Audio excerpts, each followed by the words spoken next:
Good morning. Good morning and welcome to the Science Mind class. I'm Dr. Petra and I'm so happy to see people in the room, and I'm happy to see some people in the room that normally are just voices across the ethers, and it's so lovely, and it's so lovely to have you with us online, which I love as well. And so here we are.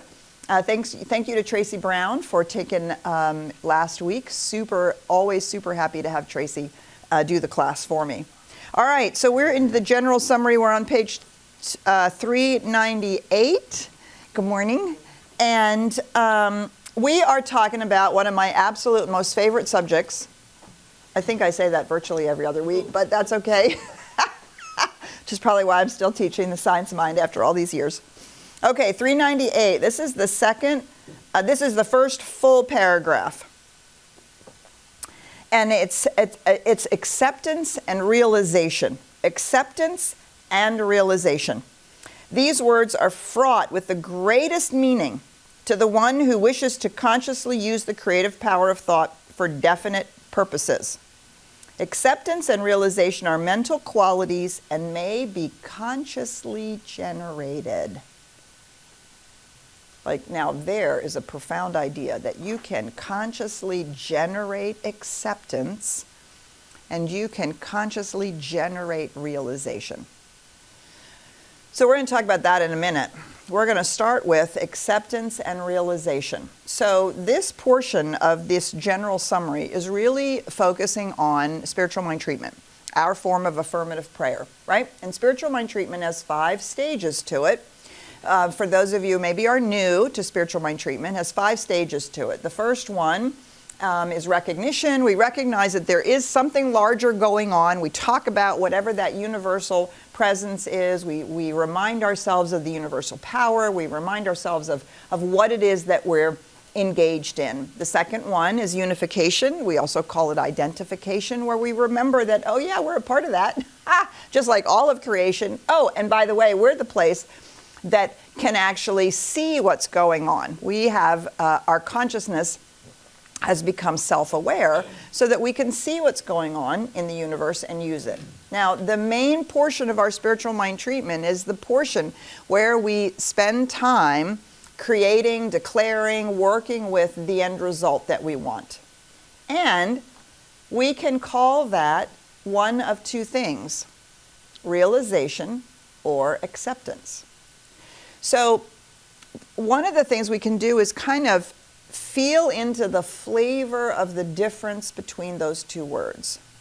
Realization is when we realize something, right? We realize a truth. We realize something's going on. So we are made aware of it. We become aware of it. We realize it. And the idea is that we realize it so completely that it is a accepted fact or truth. So I realize that, I realize that I'm good enough, as opposed to the false belief that I'm not good enough, right? And when I realize that this is actually true, it's not just something I'm telling myself to make myself feel better. It's not just something that I hope is true, right? In the realization of that, there becomes an embodiment, and and then my life shows up differently. So realization is a word that we use a lot about this portion of spiritual mind treatment. The other word that we don't use as much, which I would like to bring back, is the word that Ernest Holmes uses all the time, which is acceptance. When I accept the truth, I accept the reality of this thing that I'm speaking about, that I am good enough, that I deserve abundance, that I am healthy, that I can see humanity awakening to itself. I accept these things. And when I accept it, do you see that's what causes it to become true for me? And we demonstrate that which we believe. Not that which we believe in, but we demonstrate that which we believe to be true. So if we believe that people are generally out to get us, we will continue to demonstrate that. If we believe that life is essentially for us, we will demonstrate that, right? These are the things that we believe to be true. And they become the subconscious patterns that are running in our brain. and that are running our lives. So this idea of realization is very powerful. But there's something, to my way of thinking, that's even more powerful about the acceptance of it. Because when I accept something, right, there's no resistance. There's no story about how it's not true. There's no but. There's no yeah but, right? Because I've accepted it. I've accepted that the lights are on. I don't have to realize it. I just can see that the lights are on. I accept it as so. Or I accept that the lights are not on and they need to be turned on, right? It's something that simply is. That which we accept is something that that completely is. And when it is so for us, that's what demonstrates. We say in the Signs of Mind, change your thinking, change your life. Well, that's the shorthand for change your thinking, which begins to change your belief, which in fact changes your life, right? Because we use our conscious thinking to change the unconscious patterns, which are the things we believe to be true, and that is what the universal law is forever using to create our lives. So we shorten that to change your thinking, change your life. But it's really change the things you believe to be true. And the work that we do is to show ourselves a different truth that we can believe in. Which is why the first 2 steps of treatment remind us about how the universe works, what's true about the infinite reality, and that we're a part of that. So that when we come to this step in spiritual mind treatment, we're not fooling ourselves, we're not making something up, we're actually speaking truth to ourselves, which we then want to accept. Acceptance and realization are mental qualities and may be consciously generated. We could underscore that, exclamation point it, right? They may be consciously generated, which also means that that's the work, to consciously generate acceptance and or realization. It's not going to come out of the blue. It's not going to just manifest because we said, oh, I'm now going to be spiritual. I'm now going to decide that I'm going to be better at whatever, right? We have to consciously generate this reality within our being.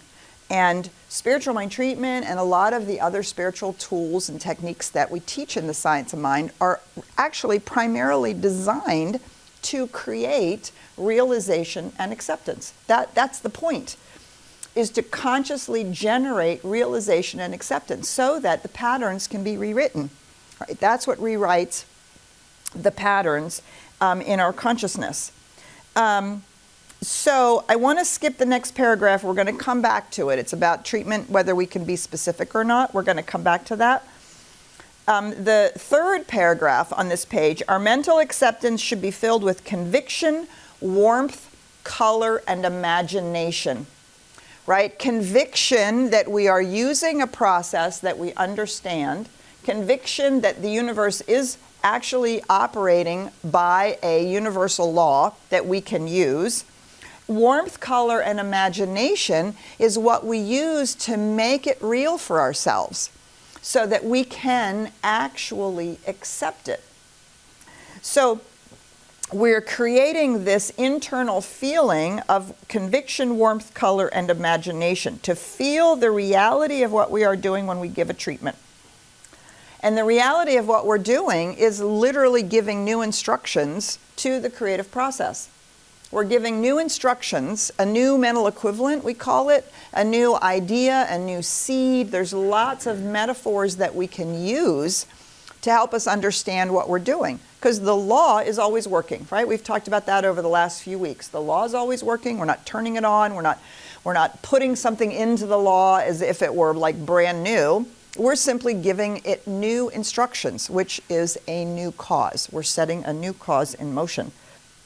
And we have to make it warmth and color and imagination is what makes it real to us. So the law doesn't care how much warmth and color you put into it, right? It's what we need to do to make it real to us. And so We can make it real to us by literally walking around inside the house and feeling ourselves inside the house that we want to demonstrate. Or we can make it real to us by feeling the joy of being a homeowner, by feeling the joy of having our friends and family come to our home. Do you see? This is not visualization. This is not making visualization primary, although that's a technique of having warmth, color, and imagination. But some of us are feeling people. Some of us are kinesthetic people. Some of us are emotional people. And so it's whatever makes it real to us. That's the point. Warmth, color, and imagination is what makes it real to us. Conviction is the conviction we have of the process, that we are in a co-creative process with the universe, that we have some sense of how that works, and that we can, in fact, use it. So our mental acceptance, so part of how we, what did we say? Acceptance and realization are mental qualities and may be consciously generated. How we consciously generate acceptance is by working with our conviction and the warmth, color, and imagination we have about our work, that we are intentionally doing intentional manifestation work. That's how we generate this, consciously generate acceptance and realization. If we're waiting for acceptance and realization to hit us out of the blue, it's not going to happen. Right? That's why our spiritual practice is spiritual practice, and we call it work, because we are using our intentional directive consciousness to say, I'm going to work with this until I accept it as truth. I'm going to work with it until I realize this is the truth, not this other thing, not this other idea, not this old pattern. That's right. That's what it means when we say we are consciously generating it. We should grow into the understanding that spirit responds to us and become more conscious of its presence within us. It is the very breath of our breath, the imagination back of our word. It is the creative power in our thought and the law and energy that executes that thought. That's the conviction. The conviction that that's true and that we can engage in that. And then to engage it to the place where we can, where we not just can, where we do in fact accept.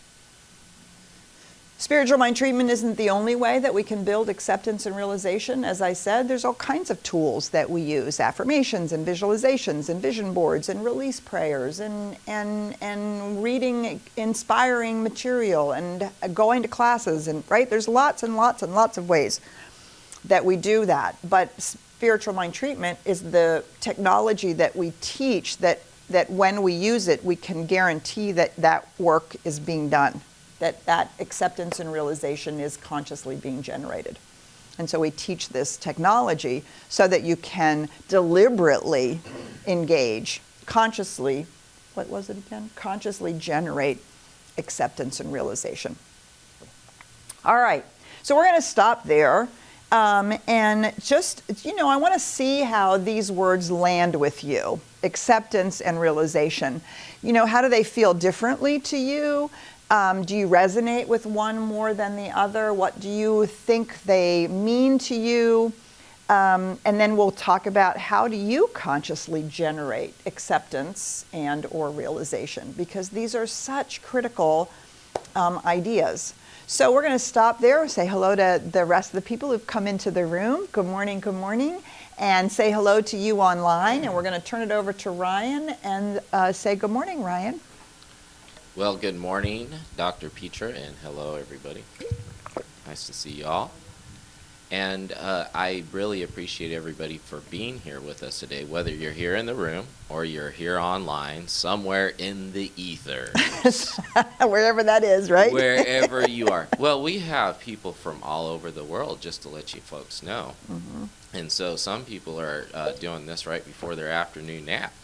So or going to bed. Or going to bed, yes, absolutely. So we appreciate you for being here with us wherever you are and whenever you are. So there's a couple different ways that you can engage with us, because this is an engaging conversation and we love you to participate. So for the folks that are here in the room and it's been a long night, early morning, go ahead and raise your hand like you just don't care, right? Yeah, there. Okay, I see you. Do that whenever you have a question or a comment, and myself or the iconic Richard over here will help get you a microphone. That way people online can hear your question or comment as well. And for the folks here in the Zoom room, wherever you're at in the world, go ahead and hit the raise your hand icon located down below, and let's see if you can do this. Okay, I see a few people. They're probably drinking their coffee and sitting in their socks. So, and those who are here with us on Facebook Live or anywhere else, put your name along with the city that you're with, and what is your positive affirmation for today? That's a good question to start on, right? Mm-hmm. What is your positive affirmation for today? So I want to just poll the room here. Does anybody have a question? Okay, perfect. Hold on one second. All right, and then just remember to say your name, whether you're online or in the room, so we can all get to know each other. Hi, this is JL Summers. Good morning, JL. Good morning, Dr. Petra.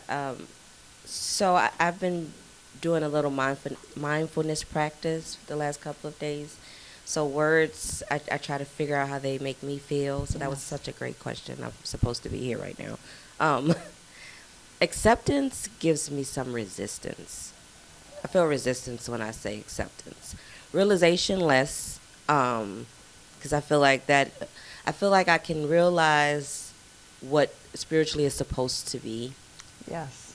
But accepting it is where that really, I guess, triggers me, and it's where a lot of work has to be done. And I don't really have I would love for you to elaborate on why that resistance may be there and how to overcome it.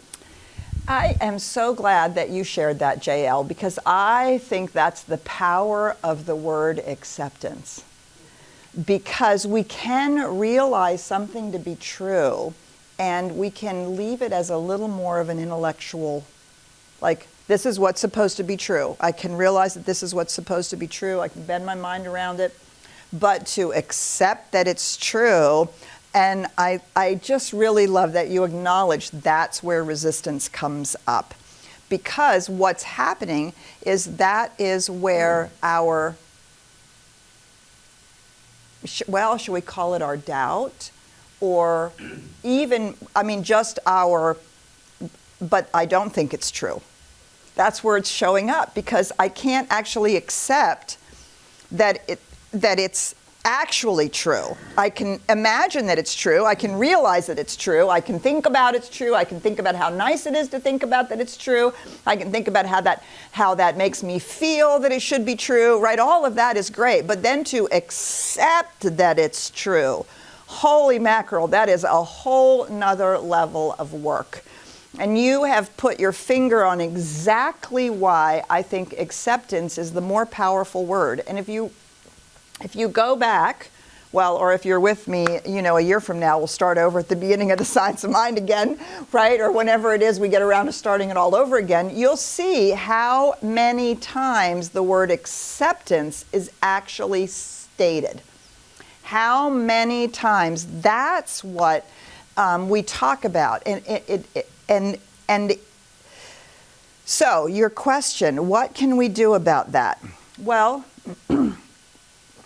what we can do is inquire into the resistance, right? Because the resistance tells us exactly what we are falsely believing. The resistance tells us where we don't believe it to be true. And so if we can inquire about the resistance, what is it? Now, sometimes it's, I don't want to give up my old belief because that's how it should be. Sometimes it's, I'm not sure I can really imagine it. Sometimes it's, I don't feel that way.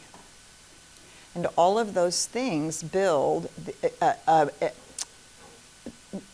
don't want to say build the resistance. All of those things, these are the things that our resistance is flagging for us. So the first thing we can do is inquire into, what is it I'm feeling resistance to? What is this a resistance about? Where does this resistance come from? And we'll instantly begin to answer that question to ourselves. Well, because it's never been that way before, because, well, that's just not how people behave, because, well, not for me, because, right? And then you can start seeing the difference between the intellectual idea of what I have learned to believe and whether it is actually true for me. And that's the gap that our spiritual work is seeking to bridge within our own consciousness. So we can talk about some tools about that, but I did see Ryan has had his hand up. So do we have something out there in the ethers? Yes, let me pull from the cosmic ethers. Anita, will you please unmute yourself and join the conversation? Good morning, Anita. Good morning. So what a great question to propose this morning, right? So even as a practitioner, it is real easy for me to go to what I know to be spiritual truth, right? I can really know that information because I can drop down into my heart space and I can resonate with what is the spiritual truth.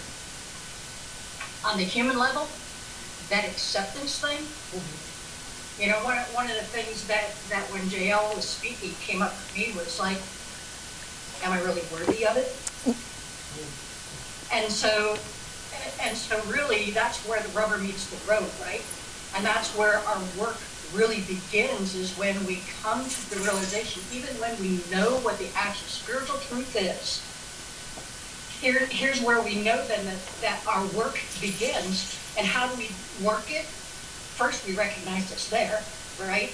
And then we go about using our spiritual tools, whether it's spiritual mind treatment or affirmations or visioning or vision boards or, you know, reading excerpts, whatever tool, or journaling. Journaling would be a great one for that. So, you know, we just tap into all those resources to really try and niggle out that idea in our humanness so that we come into alignment with what we know truth is. Not an easy thing to do, but that's where it's at. That is brilliant, Anita. Okay, you should all excerpt what Anita just said and listen to it every day. That is fabulous. And I love that you pulled out that the flag is where it's our human resistance to the spiritual knowledge, right, that keeps us from accepting it. And that is so valuable because it is the human side of us that believes that when we have a feeling it's true, that believes when we have a thought that it's true, right?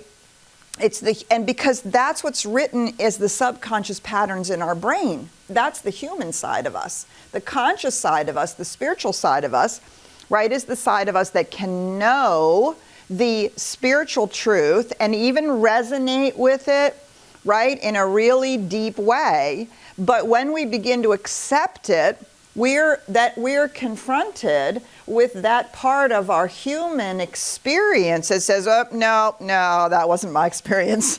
Well, because we are using our conditioned space-time human experience to corroborate or not the spiritual truth. So that's so valuable because that's where our doubt lives, that's where the yeah but lives, that's where all the false beliefs live, right? They live in the construct of the way in which we've come to understand ourselves as a human being and who we are based on what our parents have told us and what society has told us and how we're supposed to be and behave, which is not actually the spiritual truth. So all of those things that you said, Anita. And the other piece that I thought that came to me while you were speaking is think about how much easier it is to see and to accept the spiritual truth about someone else than it is about ourselves. Right? I mean, start with your child, your grandchildren. Start with your beloved. And you think, well, I know who you are. Sure, you have some funky behaviors and you do some things that I don't like, but I know who you are. I know who you are, right? And we accept the beauty and the reality of that person regardless of the stuff that's going on the top of it, right? But to turn that mirror onto ourselves. And so that's another tool, is to actually go to a practitioner or go to other people that you really trust spiritually and have them be a mirror for you. No, actually it is true. You do deserve to have your life be that beautiful. Yes, you do actually deserve to have that good. Or, no, I see that you have grown, that you are no longer blah, blah, blah, whatever, right? You can start really chipping away at that false belief. That's another way in which we can really support each other. Because for most of us, it is a lot easier to accept the spiritual truth about someone else as it is to accept the spiritual truth about ourselves. And I love that you brought up journaling. So JL specifically for you, but for everybody else, a great journaling practice is to take a piece of paper and draw a line down the middle, and whatever it is that you're having trouble accepting, right, you have a conversation between your human self and your spiritual self. And your spiritual self makes some statement that you're struggling with, right? Your spiritual self makes some statement. I experience oneness every day, right? And then you let your human self write back. Well, no, I don't, because my boss is a jerk. But my boss, my spiritual self writes, but my boss is part of the oneness too. Well, I don't really see that, right? And you start, right? And you start this conversation between these two aspects of ourselves, and we can really, on the one hand, illuminate the false beliefs. We can illuminate where that work is. And if we are willing to keep doing the practice, what will happen, to my experience, is over time what will happen is that eventually, for me, my human self begins to fall into line. I begin to have like the acceptance of, well, first of all, I start having the realization, wow, my human self is not having the same experience that my spiritual self believes, right? And then I have the realization, but the intellectual realization, but my boss is part of the oneness too. That's what my spiritual self had just said, or way up here. Oh, wait, that is true. My boss is part of this oneness. Well, my spiritual self writes back, so what if you could see it that way? Oh, well, now, and then we can move through realization into acceptance. Oh, well, I could try to see that. What if I were to engage with my boss do you see what I'm saying? And so, right, that kind of work can not only illuminate where the resistance is, the inability to accept, but work us through to acceptance. And so there's lots of tools that we can use, but spiritual work is not for the faint of heart. I'd just as soon be judgmental of my boss, right? And I'd just as soon make them wrong. It's much easier. And I don't have to do that difficult work of reframing, re-seeing from that spiritual point of view. So that is a great question. Anita, thank you so much for sharing that. That was really also very insightful. And Ryan, I saw that you had something else. Yeah, I'll go ahead and ask Brenda to join the conversation here in 1 second, because I wanted to say that what we're talking about here today actually goes really perfect with a class that's coming up called Building a Healing Consciousness. It's about sitting and really kind of going through this process. Yes, and if you want to be in the presence of someone who really knows how to live in that place of acceptance, take this class with Sherry Wood. Yeah, because she's done a lot of this work. So thank you, Ryan, for saying that. Absolutely, and it starts April 11th. Yep. So just heads up, I put the link in the chat, and you guys here in the audience, just go ahead and hit the link in the chat, right? Just kidding. You can visit on the website and see more information there. Yeah. All right, so Brenda, I'm going to have you join the conversation. Go ahead and feel free to unmute yourself. Good morning, Brenda. Good morning, Dr. Peter and community. What a wonderful discussion to start spring and new life with. Fabulous points made so far, and something that I've been given great opportunity to grow through with CSL. Boy, there are some realizations that life can give you, some challenges that accepting. I hear the conversation on resistance, and I'm just going to put out a couple of tools that I'm working through now that help, that I haven't heard listed. I couldn't just let go of resistance. You know, I could examine it and play with it and go into introspection. And one of the tools given me in one of the CSL groups is stop hanging on to it. If I just can't let go of it, stop hanging on to it. And that allowed enough of a shift, to begin looking, we've discussed, is it habitual, is it Pavlovian? The unconscious program will continue to run. And a couple of years ago, you gave me a homework assignment. I accept my good. Yes. I accept my good. Well, and yeah, that brought up all the worthiness. Right. And is it going to be snatched away? And right. Can I maintain it and live up to it? And I found that I had to come to, in letting go of resistance, I had to own the power of choice. And every day, as part of my spiritual practice, I wake up with my partner. I choose love. I choose creating a harmonious home. I choose showing up in my body and in my life and being open to the new way. And that requires that I do the visioning. It requires that I deal with the resistance to, but that's not the way it used to be, or not the way I want it to be or envisioned it to be.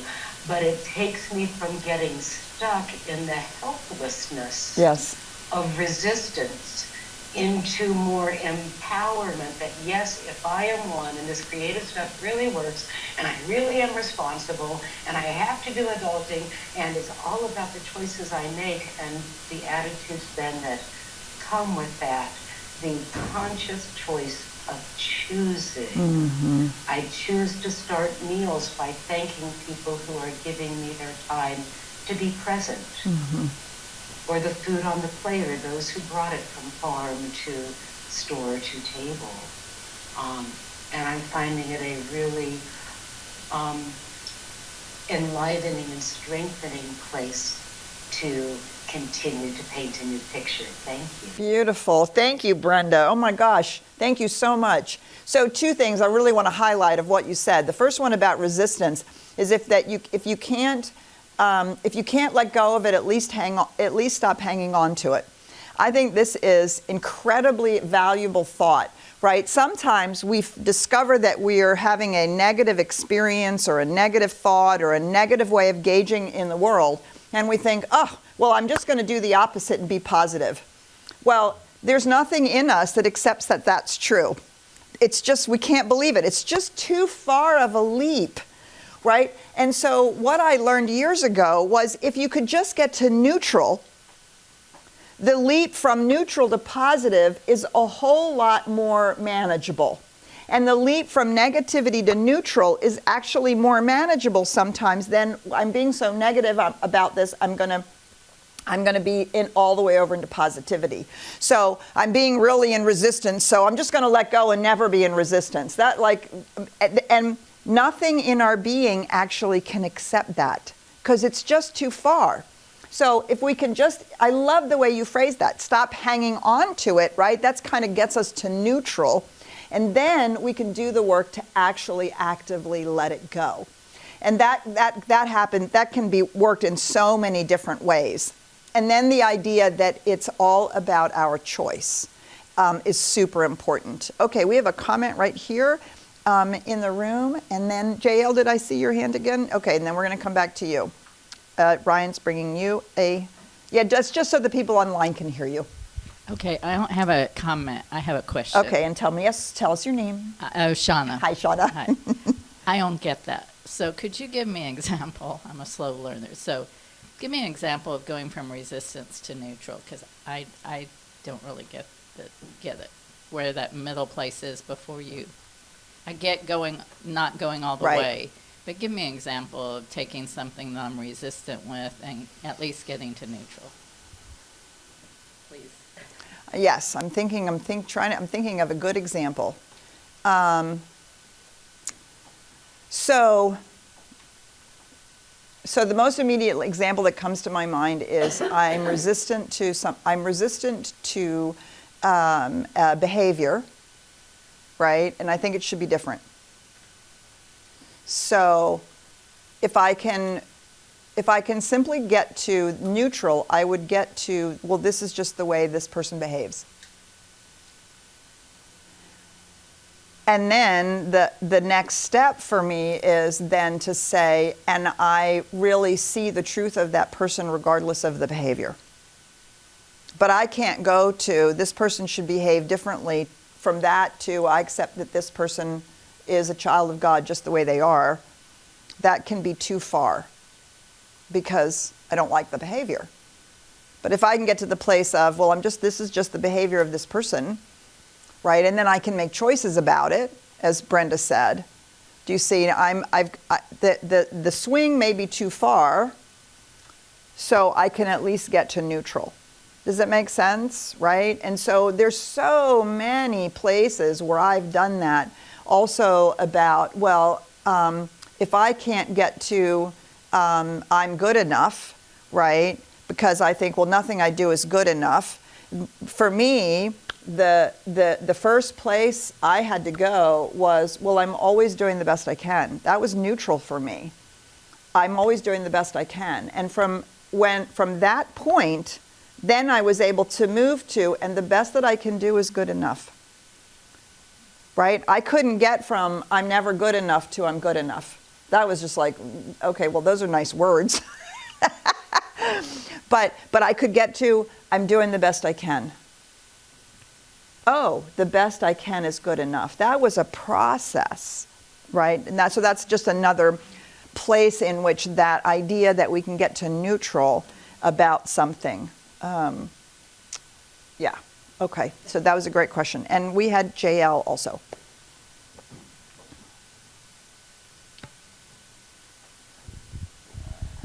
So I love everyone's thoughts on that. Mindfulness is a really great practice because it helps you get to those triggers and key points that you have to work through. One comment I wanted to make is that what I find with myself is there's some things that are really easy to accept, and then there's some things that's just not. And that's based on, of course, my experiences, my past history.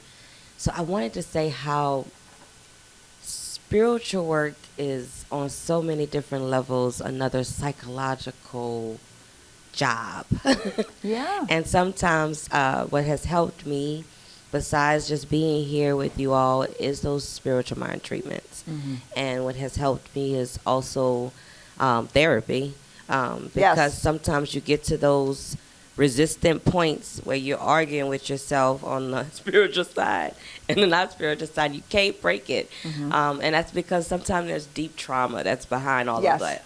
Yes. And that's not something that's going to be digged out with affirmation. Sometimes you really have to do some serious pulling at that. Yes. And I just wanted to kind of comment on the fact that it's continuous. Yeah, and I think you say something really important, JL. I mean, I'm a firm believer in therapy. I've been in and out of therapy since I was 13, right? And every time it feels like it gets really stuck, it's a great place to go. I've been in couples therapy, and it helps with some of that human stuff that has been lodged really deeply. And just like we don't say don't go to a doctor, right? We are spiritual beings, which means we are whole. Body, mind, soul, spirit, emotions, right? We have all of those things. And we actually work on our health at every level. Yes, of course. If you could be like the swamis in India, you could live on a bean a day and you'd be this big.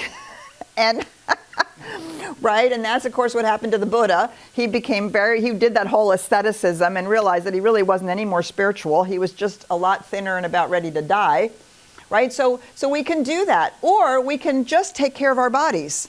And then we don't have to spend our mental and spiritual coin on overcoming the fact that we do nothing but eat fats and sugars and things we shouldn't eat, right? And so the same thing with therapy, the same thing with our emotional work, all of that, right? We work at every level. If you need to go to a doctor, for God's sakes, go to a doctor. Do spiritual mind treatment that the intelligence of the universe is working through the doctor, and whatever it is, right? It's all, you do spiritual mind treatment that the therapy is exactly getting at exactly what needs to be done.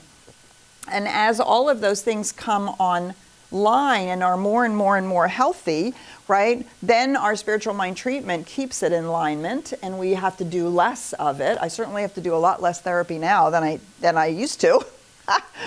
But I think that's really important, and to recognize that we use all of our tools, not just some of our tools. And we don't just say, oh, well, and please, please, please hear me when I say that we never say, well, if you can't do it through spiritual work, you're not spiritual enough. That is just so inappropriate. Well, if you can't heal yourself spiritually, what's the matter with you? Nothing.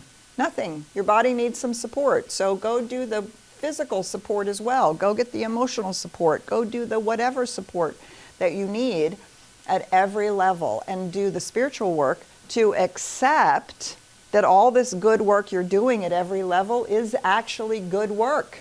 And it's good for you, and it's bringing everything into alignment, right? And our spiritual work is to create the intentions around all the other levels of work that we're doing.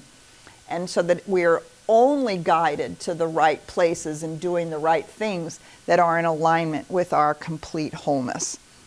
And then all of that falls into line, right? And so that's really, really important. So I really invite you this week, I really want to invite you to play with this idea of acceptance and realization. The other thing you said, JL, which is really important, is that there are some things that we can realize and accept to be true easily. Those are usually parts of our life that aren't, well, I was going to use words I'm probably not supposed to use on a Sunday morning, that aren't messed up by our families, and right? Those are the areas where we're just clear. And so then, yes, the realization and the acceptance are pretty straightforward. But the benefit of that is we know what it feels like to have realization and acceptance line up and go, oh yeah, I get that, right? We now know what that feels like. So in the places where it's harder because we have trauma or we have, nonsensical beliefs or whatever it is, we can actually transfer that experience. I know what this feels like. That's the conviction, warmth, color, and imagination that we're using to bring it about, to make it true for us. Right? We can transfer that experience of what it feels like for realization and acceptance to happen into this area that feels harder, because we know what we're going for. And the more that we can work with, I'm going to just consciously generate realization and acceptance in those areas that are more difficult, we begin to accelerate that process. And it is work. There are times when it can be exhausting and frustrating, which is why you come to class.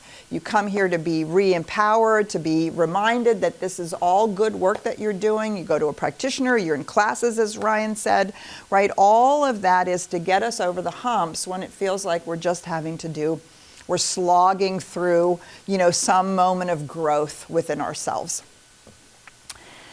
So fabulous. So as Ryan said, we have that healing consciousness class coming up, which is really fabulous. We also have an introductory class coming up, Keys to a Spiritual Path. If you're brand new to Science of Mind and CSLDallas, you can find that on our website as well. And I want to remind you that in April, we have our Seder dinner on April 15th, which is an incredibly beautiful metaphysical interpretation of the Seder dinner and the Jewish tradition, and then of course we have our big Easter celebration on April 17th. So lots of exciting things coming up. The only thing of all of that that's not online is the Seder dinner.